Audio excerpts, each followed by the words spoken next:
புராணங்கள் நேபாளின் புனிதம் பற்றி கூறும்போது நேபாள் சுயம்புவாக உருவான தேசம் என்றும் பிரகாசமான ஒளியை அது இன்றும் தாங்கி நிற்கிறது என்றும் கூறுகிறது.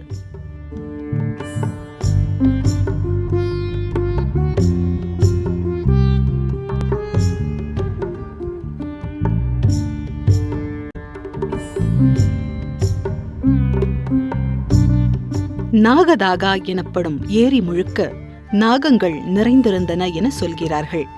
அவை தெய்வீக சக்தி வாய்ந்த நாகங்கள் என்பதால் பல முனிவர்களும் ஞானியரும் அந்த ஏரியின் பால் ஈர்க்கப்பட்டனர்.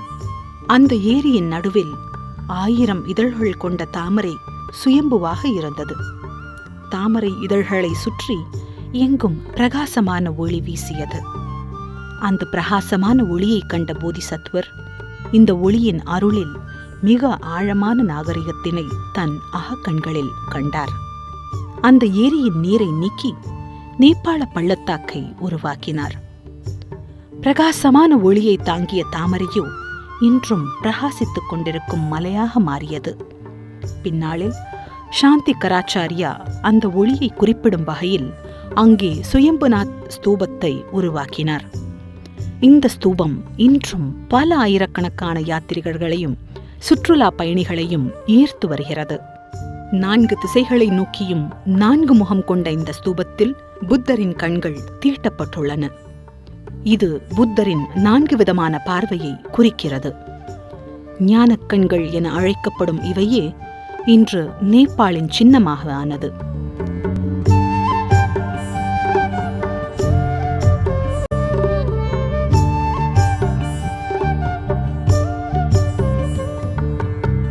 மேலும் இந்த ஸ்தூபத்தை சுற்றிலும் 5 பூதங்களை குறிக்கும் வகையில் அக்னிபுரம்,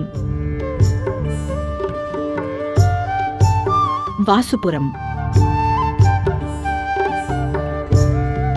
வாயுபுரம்,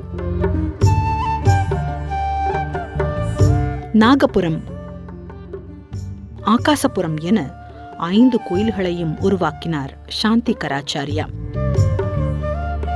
இப்படி இந்த மாநிலமே சக்கர சம்பாரா மண்டலம் போல் உருவாக்கப்பட்டது. இதுவே வஜ்ராயன புத்த மதத்தில் கூறப்படும் அடிப்படை மண்டலமாகும். 24 பீடங்களை கொண்ட இந்த மண்டலத்தில் புத்த மத குருக்கள் தனது ஆன்மீக சாதனைக்காக 24 தலங்களுக்கும் யாத்திரை செல்வார்கள். இன்றும் இந்த மண்டலத்தை வணங்கும் வழக்கம் இருந்து வருகிறது.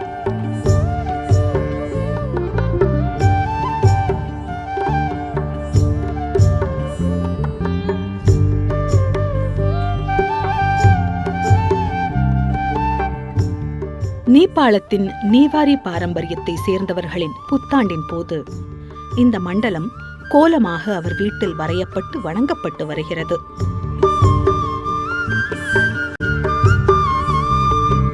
ஆத்ம பூஜை எனப்படும் இந்த பூஜையில் ஒருவர் தனது சூட்சும உடலை வணங்குகிறார்.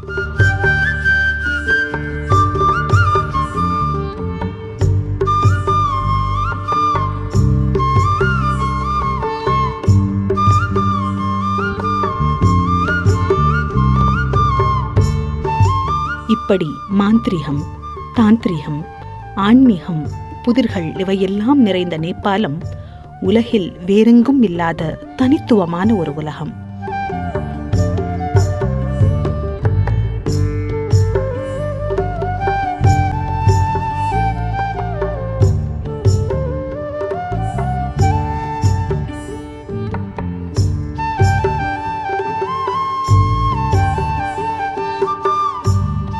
இந்த புதிய உலகில் பயணித்து வரும் வாரங்களில் உங்களை கைலாய மலை வரை அழைத்துச் செல்லவிருக்கிறோம். எங்களுடன் பயணியுங்கள்.